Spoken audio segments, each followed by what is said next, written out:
Ini adalah kisah nyata saya di bulan Ramadan tahun 2008. Kami berada di Palembang bersama mitra saya, seorang pengusaha hiburan, Helmi Yahya. Kami sedang melakukan perjalanan untuk bertemu dengan maestro pujaan kami untuk sebuah pekerjaan idealis, membuat film berbasis lagu-lagu beliau. Kami akan bertemu dengan pencipta lagu anak legendaris, A.T. Mahmud. Dalam perjalanan, di kendaraan terdengar bunyi telepon yang langsung diangkat oleh Mas Helmi. Dengan speaker mode-nya dia on kan. "Bos, kita belum dapat talent nih buat acara naik haji gratis." Suara di seberang telepon terdengar galau. "Kok bisa?" Mas Helmi berkata dengan nada tinggi. "Sudah 3 hari syuting kok nggak ketemu?" Lanjut Mas Helmi berkata. Setelah itu dia mendengarkan argumen dari timnya yang panjang. Wajahnya memerah, bibirnya merapat, dan jari tangannya diletakkan di dekat bibirnya. Itu kebiasaan dia kalau panik. Untung lagi di Palembang. Saya nggak tahu kalau ada anak Triwarsana di sini. "Kita ke tempat syuting dulu yuk." Demikian sebuah kata terucap dari mulutnya, dan setelah itu dia diam. Setiba di lokasi, yaitu sebuah rumah yang disewa sebagai tempat menyembunyikan hidden kamera yang dipakai untuk merekam dan menguji kelayakan seorang talent untuk berangkat dihajikan gratis sesuai dengan tema acara tersebut. Mas Helmi memiliki standar yang sangat ketat. Seseorang tersebut bukan layak dihajikan gratis, bukan karena direkomendasikan oleh orang lain, tapi harus lulus tes. Ini memang memakan biaya, memang memakan waktu, tapi inilah kesempurnaan yang menjadi cirinya. "Mana data syuting talent hidden kamera yang kemarin-kemarin?" katanya lagi.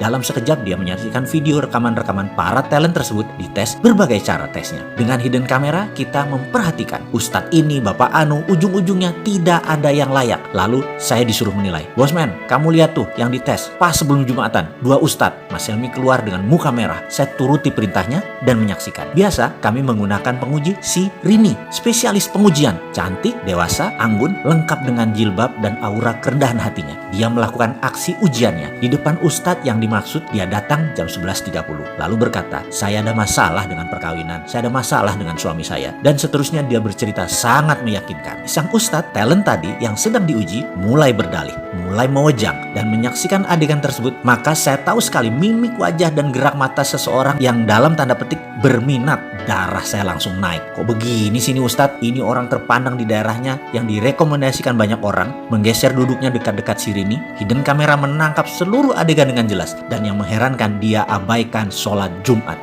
Hilang rasa hormat dalam hati ini. "Dasar buaya," saya berkata dalam hati. Di video satunya, setali 3 uang sama saja. Malah Rini pakai dipegang-pegang lagi pundaknya. Setiap beberapa kalimat dia menyentuh bagian tubuh Rini di tangan, seperti menepis kotoran dari jilbab Rini. Dan padahal nggak ada apa-apa. Darah emosi saya naik memuncak. Gile nih, sama aja, dasar bandot semuanya. Saya mendadak sangat marah. Sebagai pria, tahu banget niat laki-laki macam itu. Emosi saya naik. Saya keluar ruangan. Mas Helmi nafasnya turun naik dengan cepat. "Gila nih, besok naik tayang jam 4 sore belum ada talent." "Di mana Rini?" "Lagi ada talent Pak, deket sini Pak." Demikian seorang staf Triwarsana menjawab. "Nih lagi kita tes live tuh di ruang belakang." Bergegas kami melihat seluruh kru berharap-harap cemas. Mukanya semua tegang. "Jauh nggak dari sini?" saya bertanya. "Nggak Mas, paling 500 meter." Jawaban kameramen Triwarsana. "Siapa dia?" saya tanya. "Dia guru bahasa Indonesia, kalau sore ngajar ngaji." Demikian komentar staf Triwarsana. Dalam monitor terlihat seorang bapak sedang duduk kelelahan. Dia habis ngajar ngaji di masjid. Masuklah Rini. Dengan gayanya yang meyakinkan dia berkata, "Pak, saya ada anak usia 8 tahun, kelas 2 SD. Saya sudah tidak kuat merawatnya." Dipotongnya kalimat tadi ditambah dengan emosi. "Nakal banget Pak dia. Saya mau buang aja. Saya mau kasih bapak aja. Saya udah gak tahan ngurus anak itu."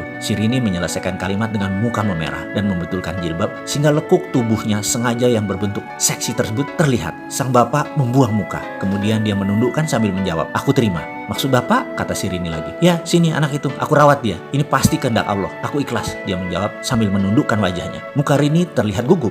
Boleh saya serahkan ke Bapak anak ini hari ini? Rumah kami jauh Pak, di 7 Ulu." Rini menambahkan bobot ceritanya. Sang bapak memiringkan pantatnya. Di rogoh sakunya ada uang ribuan berlembar-lembar. Kira-kira 15 lembar. Dia berkata, "Uangku hanya segini. Diberikan ke Rini semuanya. Kamu ambil angkot, bawa anak itu kemari." Tuturnya dengan santun. Setiap adegan ini kami menyaksikan dengan tegang. Bahkan penduduk sekitar mulai menggerombol di tempat kami. Sesak udara ruang monitor tersebut. "Ayo kita ke sana, full kamera," kata Mas Helmi memecahkan ketegangan. Bergegas kami berangkat. Penduduk sekitar mengikuti gerak kru sebanyak 15 orang. 3 kamera, 2 sound boom sangat menarik perhatian warga kampung sekitar. Setibanya kami di lokasi, kamera langsung keluar dari segala penjuru. Sang bapak terkejut, wajahnya bingung. Kemudian Mas Helmi Yahya muncul dengan mengatakan, "Alhamdulillah, Bapak dapat hadiah naik haji gratis." Sang bapak terkejut bukan main. Wajahnya bergetar. giginya bergemerutuk, tak bisa berkata-kata, bersujud di sajadah berkali-kali. Dan selang beberapa menit hadir penduduk sekitaran, kira-kira 500-an warga kampung sekitaran, dan tanpa komando mengumandangkan kata-kata, labaik Allahumma labaik. 500-an orang lebih meneriakkan kata-kata tersebut berulang-ulang. Bergetar kami semua. Air mata saya turun tanpa sebab. Saya bertanya pada seorang ibu yang berdiri sambil menangis. Siapa dia, Bu? Tanya saya. Oh, dia Pak Rahmat. Dia guru bahasa Indonesia di SD sini. Setiap bulan dia memberikan setengah dari gajinya